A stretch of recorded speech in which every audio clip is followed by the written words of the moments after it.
Alright, at long last, welcome back to Resident Evil 5. We were already kinda in my favorite part of the game, but we've now, like, super entered my favorite part of the game. This is Chapter 5-1. This starts, this is when the game starts, in my opinion. I mean, obviously I love this game, but this is where it really starts to get great for me. See, I gave her my shotgun. I'm trying to remember, like, what I did, who has what, and why. Bulletproof vest. I don't really need the bulletproof vest for a little bit, because none of the enemies are going to be using them.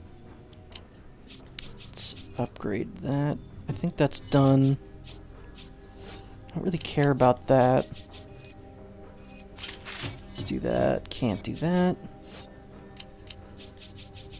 Upgrade you. Even though I'm probably going to be getting rid of that pretty soon.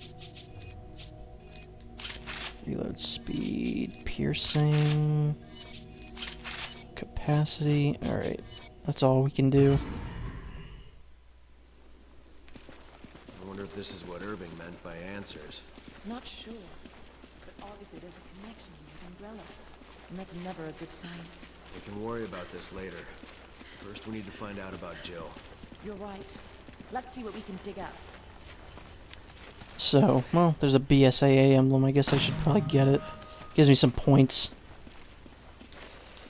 Just like Spider-Man, we're back, and we're back in 60 frames a second. So this should look really, really nice and crisp. And yeah, this part always looked really cool to me. Was Umbrella doing research on these flowers? This is where the progenitor virus came from, which is, like, as the name would imply, like, the first piece of the Umbrella puzzle and the T-virus and stuff like that. So everything, the T-virus, G-virus, T-Veronica virus, everything can be traced back to, like, right here. Is there a gem over there? There sure is. Nope. Nope. Sorry, Chris. There we go. So yeah, I think that's really cool. Obviously, it's pretty important for the series. Which way do we want to go? I think that looks like where we want to go, but I want to explore a little bit more first.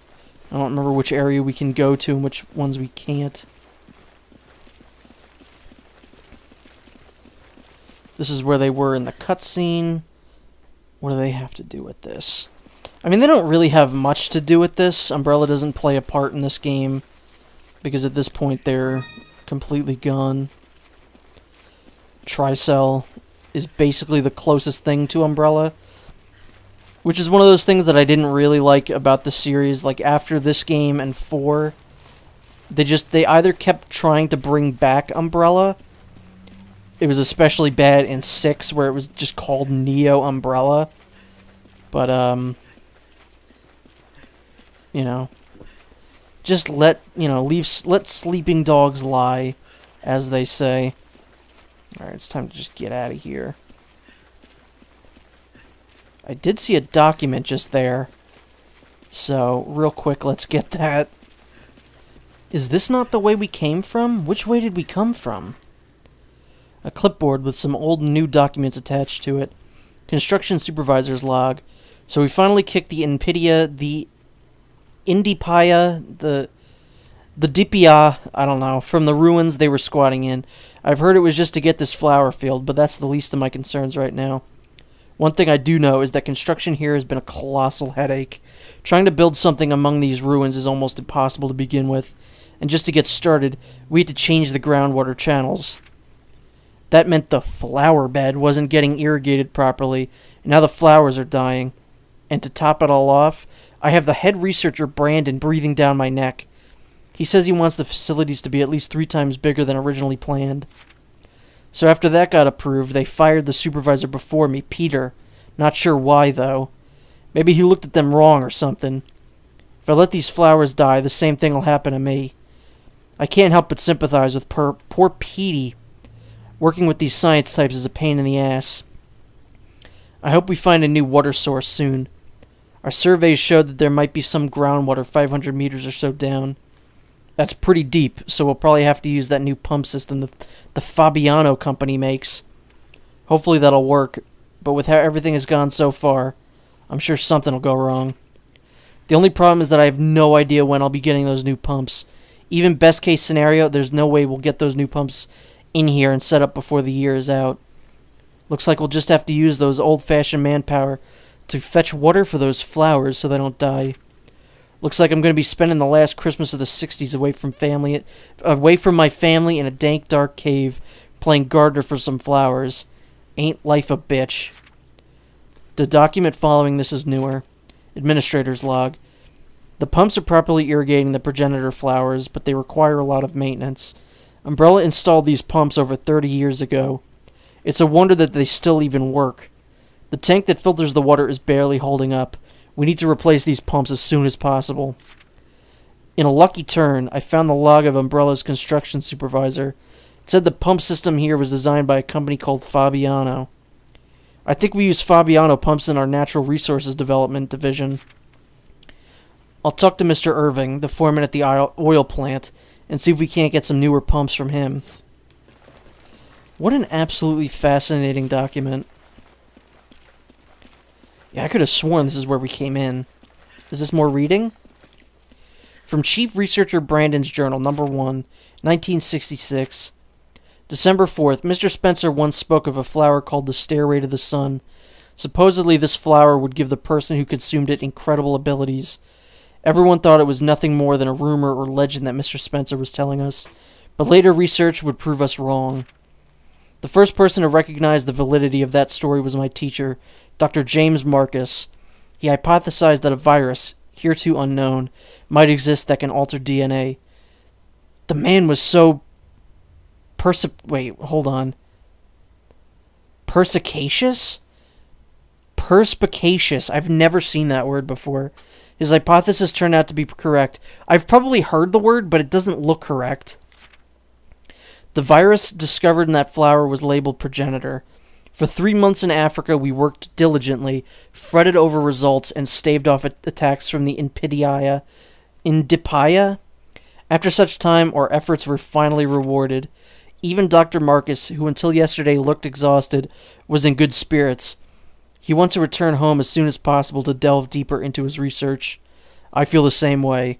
I want to learn the secrets of the progenitor virus as soon as possible. We've hit the metaphorical brick wall. We brought the progenitor flower back from Africa, I almost said Florida, and attempted to cultivate it here.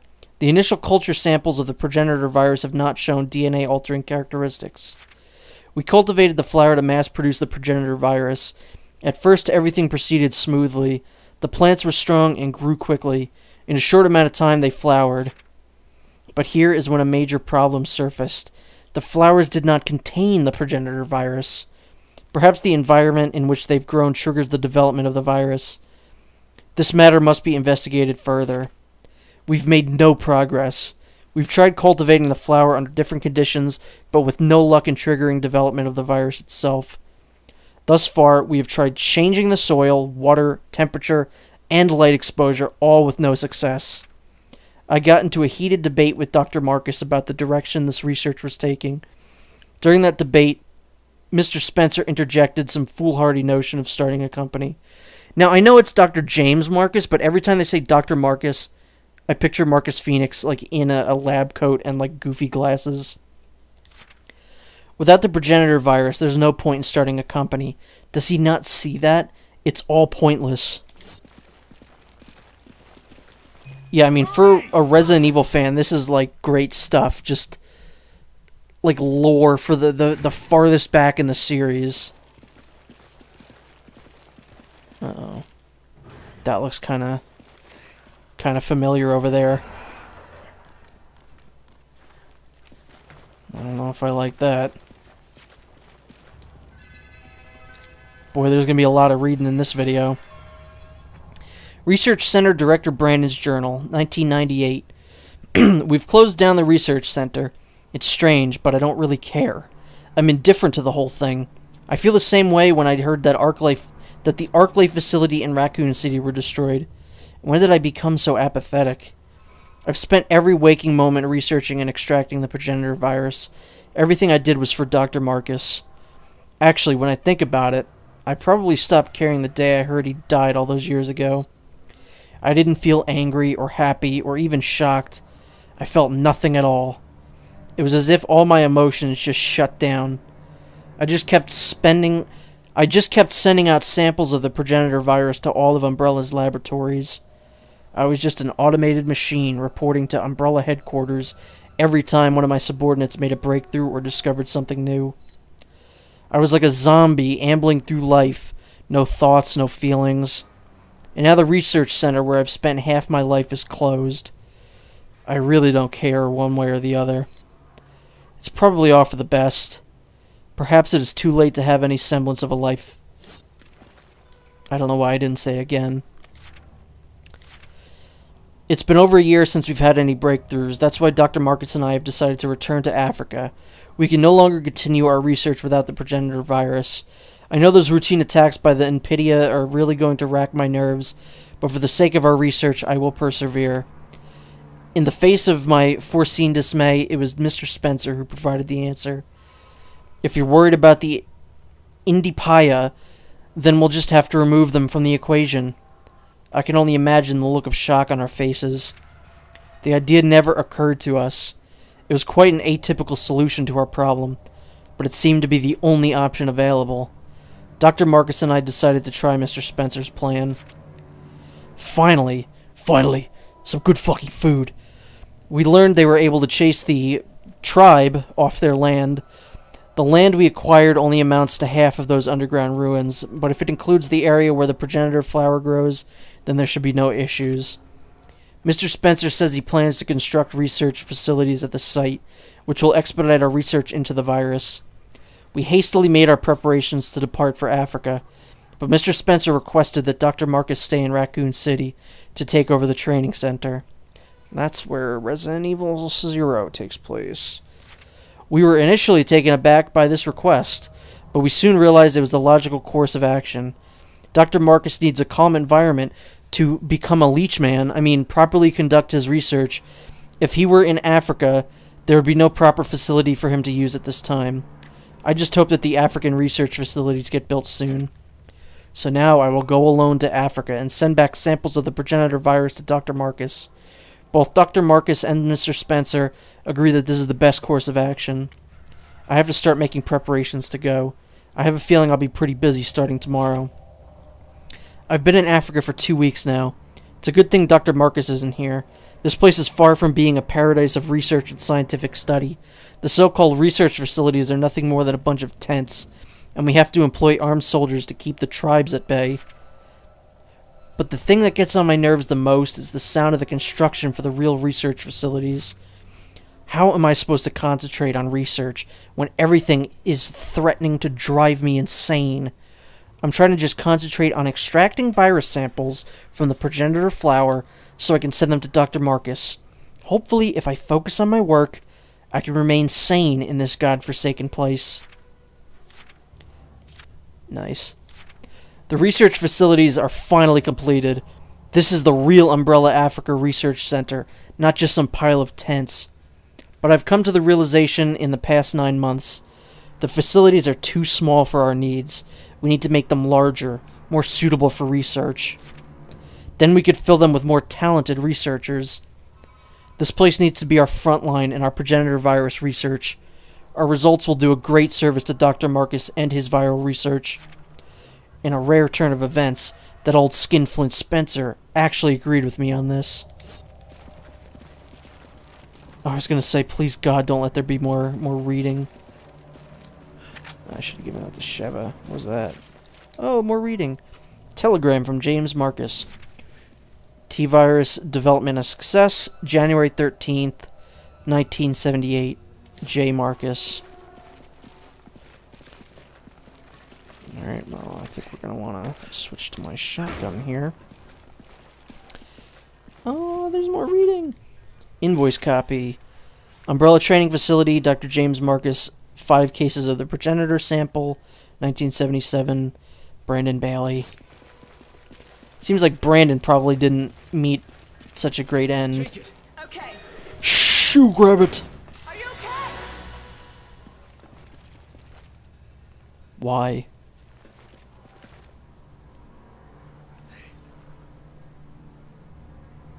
I don't know how, but they could be using them to produce biological weapons. I don't know, maybe This is just the a hunch. From the picture, no doubt about it. We're finally getting somewhere. He says, I don't know how, but maybe they could. I don't know, maybe it has to do with all the documents you've read that says that that's exactly what they're doing. Alright, Tricell researcher Miguel's journal. When I heard it was the laboratory used by Umbrella in Africa, my expectations were raised, to say the least. But when I saw it, well, it's a lab in name only. I don't know how Umbrella ever used it, and Lord knows how Tricell could possibly have any use for it. The place was abandoned long ago, so there's nothing there of any value to us. Not one piece of lab equipment remains, at least nothing that still works. I can't say I'm surprised because I half expected this. Anyway, the important thing is the progenitor virus. If we didn't need that virus for our research, there would have been no need to come to this rundown Umbrella facility anyway. We already have samples of the T virus, the G virus, the T Veronica virus, and even the Las Plagas parasite. We have everything we need for our research. We just didn't have that damned progenitor virus. But we finally got our hands on it. Hopefully this will give us that much needed breakthrough. Wow, that was not good inflection. Hopefully this will give us that much needed breakthrough. Much better. In our research. I can't wait to start working on it. I wonder who came up with the name Liquor for those creatures. I mean, when you see its long tongue, you just know that it's the perfect name. But for researchers like me, BOWs like Liquors are just a pain in the ass. If I said Liquors were too perfect, I'd probably be going too far in my praise. But they're pretty much an evolutionary dead end. There's no room left for improvement. BOWs that were created using the T virus don't seem to show much improvement when the progenitor virus is administered. Pretty sure Liquors were created with the G virus. I mean, their ability to show some slight improvements. For example, their sense of smell seems more or less improved. But that's all we've got so far. They're still blind as an old lady, and they're ugly as shit. The biggest jump in their evolution seems to be their ability to reproduce. I hate when things don't go according to plan, but since there's still a demand for Liquors on the BOW market, I guess things aren't all that bad. See, I mean, that kind of gives away the reveal there. But yeah, Liquors are back. I think I've seen enough of these flowers. You are not wrong. I almost called him Spider-Man, and I don't know why. An email to an acquaintance. Hey, I know this is sudden, but I'm going to be getting some time off soon. We've completed most of our work on the new project. Sorry, you know I can't talk about work. So they're giving us some time off as a reward for all our hard work. All the staff are leaving tomorrow, and we'll finally be getting out of this country. I'm heading straight back to Arizona, and I can't wait to get home and see everyone. More than that, I think I'll just be happy to get away from the high and mighty Miguel. Guy thinks he's some sort of super genius. Miguel's a guy that sits next to me at work, and he's a good researcher and all, don't get me wrong. He's got some good ideas and is good at noticing details, but every time he opens his mouth, he just goes on and on about how great he is. You can't even begin to imagine what torture it is to hear that day in and day out. I wish we made a sedative I could give him. But forget all that. What matters is that I should be back home within the next few days. When I get back, I'll give you a call. We gotta go out and get smashed. I could use the break. Talk to you soon, Ryan. Something tells me Ryan didn't leave. Something tells me none of these guys left. The first note that we read makes me think of like H.H. Holmes when he was building his murder hotel. He just like he kept bringing new contractors in to finish like a part of the hotel. He'd kill them, he'd have someone else come in, finish another part, kill them, so on and so forth, just so that no one except him knew the full details of the hotel. And that kind of makes me think that's what happened here. Alright, so looks like it was torn apart by animals. Not a good way to go. I mean, it's, what is that, like a series of crows? I don't know what's going on there. It's a murder of crows, literally.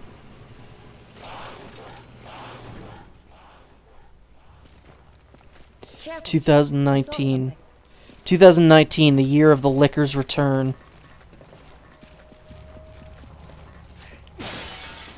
Liquors are kind of annoying in this game. I mean, they don't act nearly the same as they did in Resident Evil 2, either the original or the remake.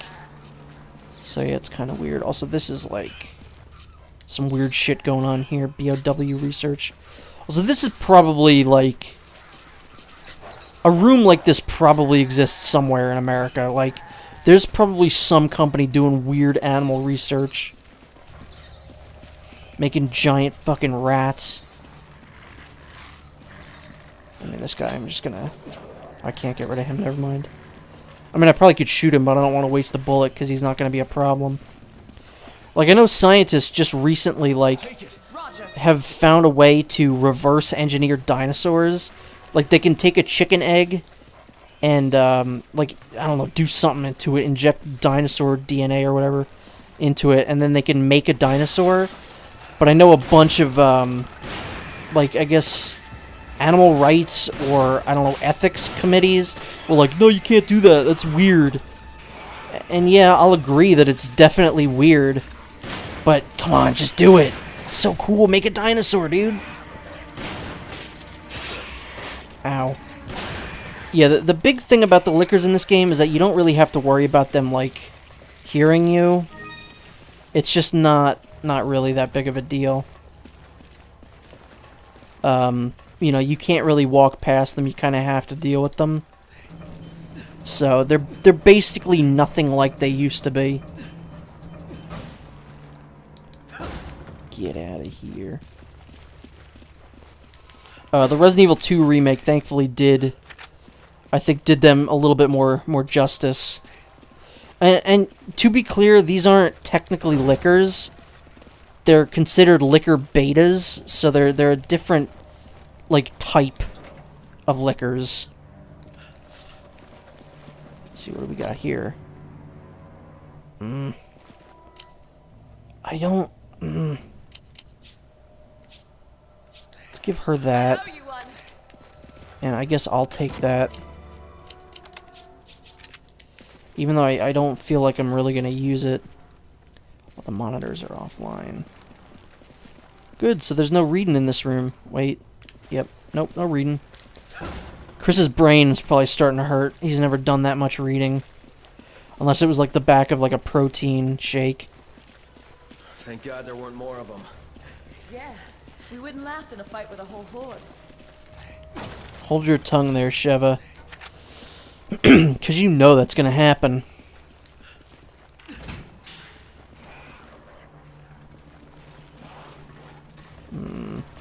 That room don't look so good. Come on! Forget it. Come on! Okay. I don't like the sound of them apples, Will. What are we going to do? Roger. Is there someone there? I don't think they'll notice us. Guess their senses are weak. Oh man, what a surprise that they heard us. There's nothing weird about that. The unavoidable, completely unavoidable. There was no way to get out of this without them hearing us. Thanks for the help, I guess. I think you're also supposed to be able to dodge them. Sheva, you have a couple grenades, I'm pretty sure. Ow. I'm stuck on a couple liquors there. You doing okay, Sheva? Sheva, darling? There you go. Don't let it happen again. I feel like my pistol's gonna be more, like, better to use. I forget, there's like a cool thing you could do with the liquors, but I don't remember what it is. Oh, there's still a guy here. I feel like you can, like, go up and knife him. Maybe if Sheva gets hit again, I can demonstrate. Come on, someone attack Sheva. Or don't. Don't do it now, though. Thanks, Spot. You need to be careful. Thank you. Thanks. Attack Sheva, damn it. Not like that, with your tongues. Use your tongues. You're called lickers for a oh, that was cool, Sheva. That's the thing. Sheva just helped me out there. So, I really do appreciate that, Sheva. Whoops, my bad.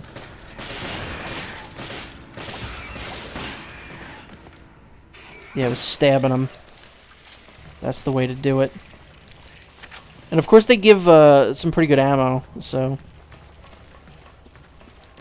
I feel like you probably could have gotten out of there without dealing with them, but it doesn't take that much ammo, so you might as well just do it. Okay. And I mean, you have to deal with them in this part anyway, so just do it. Get some good stuff going. You grab it. Okay. You grab that. I'll give you that. Thanks, partner. And then I'll take that. Because I would much rather have a shotgun right now. God damn, I need to remember how to play this fucking game. I can't believe I just shot that. That was my bad. Come on. I've been playing so many other games in between the last time I played this that I completely just forgot how to play this. Even though it's like one of my favorite games, I completely forgot how to play it. Hey, Sheva, how are things going with you, Sheva? Come on. Come on. Okay. Sorry, just repeating what you said there, Sheva. If any of these lickers were smart, they would do a tongue attack. Thanks, partner. They're like the adult version of Lickitung from Pokemon. Okay, goodbye. Hurry! Shove up. Shove up.